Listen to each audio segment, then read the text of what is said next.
Good afternoon, everyone. It's an honor to be with all of you this afternoon. Before I begin, how many of you have lost a friend or a loved one in a drunk driving crash? Well, there's a few of you in here. Bob and I are deeply sorry for your loss, and I know we're going to reopen your wound, so please forgive us. Bob and I are going to talk about our daughter, Robin, my only child. She was killed by a repeat offender at the intersection of Bird Neck and Laskin Road in Virginia Beach on January 25, 1997. She was 32 years old. The night she was killed was her offender's third DUI. He had one 2 months prior to the crash in North Carolina. Robin was driving a co-worker friend home, and they were less than a mile from her friend's home when her offender blew a red light and T-boned her as she was going through the intersection. Her friend was seriously injured in the crash. Robin was killed instantly. She died from a broken neck. Robin moved to Virginia Beach in '94 to live with Bob and I. She was engaged to a man for 6 years when she finally realized he wasn't her dream man, so she came here to start over. She found a job, made new friends easily, and she was very happy with the prospect of finding happiness. We were happy for her, and I had my best friend with me once again. The evening before her death, Bob and I planned to go to dinner at the beach oceanfront. We asked Robin if she wanted to join us, but she declined, saying she and Denise had plans and she would grab something to eat while they were out. I told her to be careful, that I loved her, and I would see her in the morning. She said, "Don't worry, Mom, I love you too. I'll see you in the morning."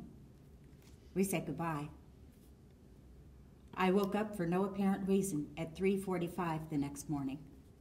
I remembered as if it was yesterday. It was a Saturday morning, and it had rained. I made a pot of coffee and looked out the living room window to see if her car was parked on the driveway. It wasn't. I looked for her car keys on the kitchen counter, but they weren't there. She was always good about letting us know if she was going to stay somewhere and didn't plan to come home because she knew I would worry. She didn't call me to tell me she wouldn't be home. I got dressed and I waited. A parent's worst nightmare is an early morning phone call or an early morning knock on the door when you know your child isn't home. Doesn't matter how old they are. At 4:45, the doorbell rang. When I opened the door, there stood a police officer and a police chaplain. I knew immediately she was dead. The police officer asked me to get my husband up before he told me anything. In the darkness of our living room, he said there was an accident. Robin didn't make it. She was killed by a drunk driver. My body did something I've never felt before, and I never want to feel again. It was like I went into the twilight zone and I was looking down on what was taking place. I couldn't feel anything. I couldn't think. I felt like throwing up, and all I could do was shake. Amazingly, I didn't cry. I thought they made a mistake. Even after the police officer handed me her purse and car keys, I thought they made a mistake. I asked about Denise. He told me she was at Beach General in intensive care, but she was alive. Robin was also at the hospital in their morgue. I couldn't comprehend the word morgue in relationship to Robin. I began to ask questions about my daughter's offender. I was told his name, his age, and his BAC. I was told he blew a .16 nearly 2 hours after the crash. I asked if that was his first. He said no, it was his third.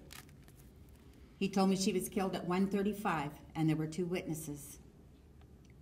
We were later told by the witnesses that the offender had been behind them for quite a while. They were fearful he would hit them. They had a small child in their back seat, so they were keeping a close eye on him, trying to stay out of his way.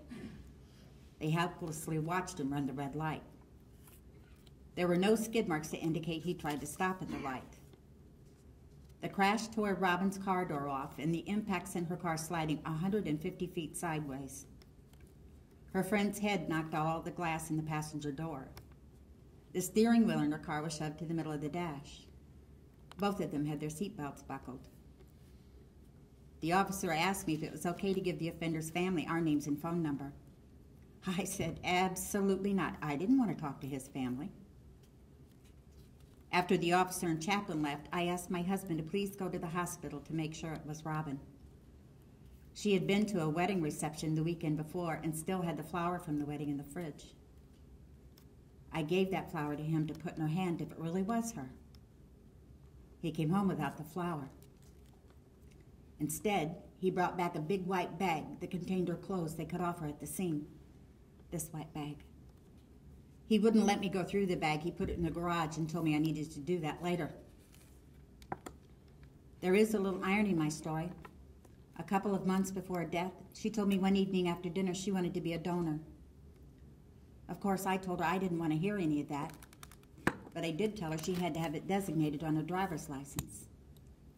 She didn't do it, and I didn't think about it again. After Bob came home from the hospital, LifeNet called. They asked me if I would be willing to agree to let Robin be a donor.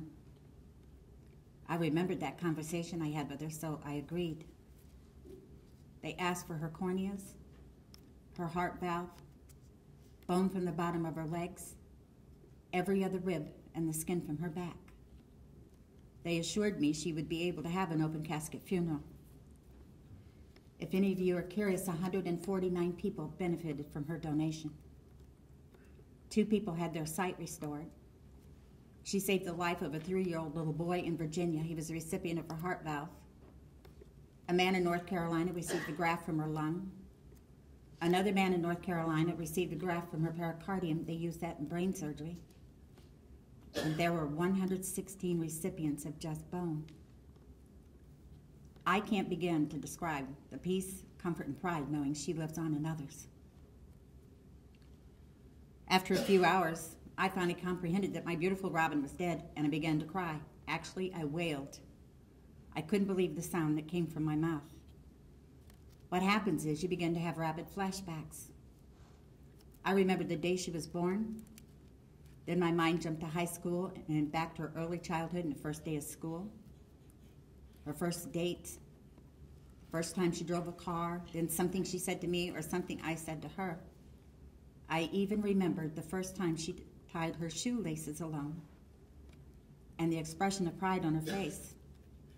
It didn't stop. It was as if her whole life was flashing before my eyes and it was yelling at me. Your mind where your body rests. This went on for almost a year afterward. I still have times where in my mind I go to those special places, especially when her birthday approaches, Christmas, Mother's Day, and the anniversary of her death. You never get over losing a child. I had to learn to adjust to my life without her. It is the most traumatic ordeal that could ever happen to a parent, and I'm living it. I could never prepare myself for anything like this. We made funeral arrangements in Illinois. You've heard the saying many times, he or she will be late for their own funeral. Robin was late for her funeral. We had to change the date because she was a donor, and there was a blizzard in Illinois. The funeral home had to drive a hearse to St. Louis to pick her up and drive her back to her hometown. A normal 2.5-hour trip became a 5-hour drive because of the awful snow and ice. When I walked into the funeral home for her wake, my husband had to hold me up when I saw my daughter lying in a casket. I wailed again. I heard myself make that blood-curdling sound, and it echoed. We arrived an hour early to try to compose ourselves, but you can't compose yourself.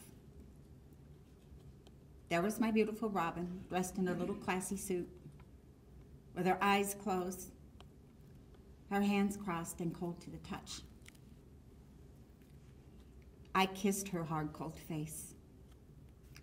I touched her hard, cold hands. I asked God to please carry me because I couldn't do that on my own. More than 600 people came to say goodbye to her in that awful weather. Not only was she robbed of her future, but mine was altered as well. Both of us were robbed of thrill and excitement of planning a wedding. I was robbed of the joy of grandchildren. I will never be called Mom again. I'm a childless mother. I will never be called Grandma. Our entire family was robbed of any future limbs from her on our family tree because her offender chose to drink and drive. When the time finally came for his trial in April of that year, he pled guilty to involuntary manslaughter. I was sure he would get a slap on the wrist because that was the normal sentence at that time for DUI manslaughter convictions. But this time, the judge came through for us and sentenced him to 8 years in prison. We were told no one in Virginia Beach was ever given such a stiff sentence for a conviction of a single DUI fatality. The judge suspended 4 of those years, which later proved to be unwise. He was released on unsupervised probation in August 2000, and we had a very strong suspicion he would drive drunk again. 5 months after his release from prison, he was again convicted of DUI in Newport News. No one called me to let me know he violated probation. Nearly 2 years after the fact, I discovered it on my own utilizing the state court website, searching city by city.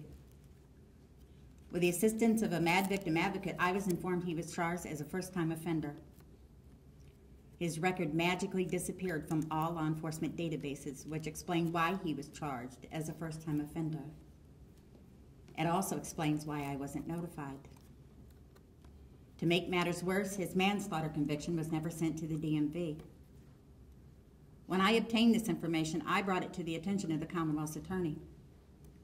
As a result of my action, he was sentenced to return to prison to serve the remaining 4 years of his original sentence. To make a very long, ugly story short, I was instrumental in sending him back to prison. If any of you are wondering how something like that could happen, his brother is a Chesapeake police officer. Let's all do the math. That website was and is a godsend. DUI convictions and any other criminal charges are public information. Anyone can access that website and retrieve information. Even if you aren't convicted of charges brought against you, the information is there and will remain there as public record. That may be food for thought. Present and future employers have free access to that website. I derive no pleasure whatsoever by telling you Robin's story. This isn't fun or easy to do. This is painful. We relive her death every time we do this. You may be sitting there thinking to yourself, then why does she do it? It's very simple. Bob and I do this to make you aware of the real danger of driving under the influence. If only one of you leave here today with a clear up-close picture of the devastation you could cause from driving impaired, it was worthwhile. If only one of you leave here today with a different mindset regarding the choices you make and the risk you take of removing another family's loved one because of your choice, it was worthwhile. Don't count on your luck. I'm quite sure Robin's offender found out everyone's luck does run out sooner or later. His did in more ways than one. He now has 2 felonies, both were his choice. Needless to say, my life changed drastically when I lost my daughter. I am not the same person I was when she was alive. A huge part of me died with her. A huge part of my life ended when her life was taken. She died a senseless death, and so did I. I was, and I will always be, proud to be her mom. Thank you for listening.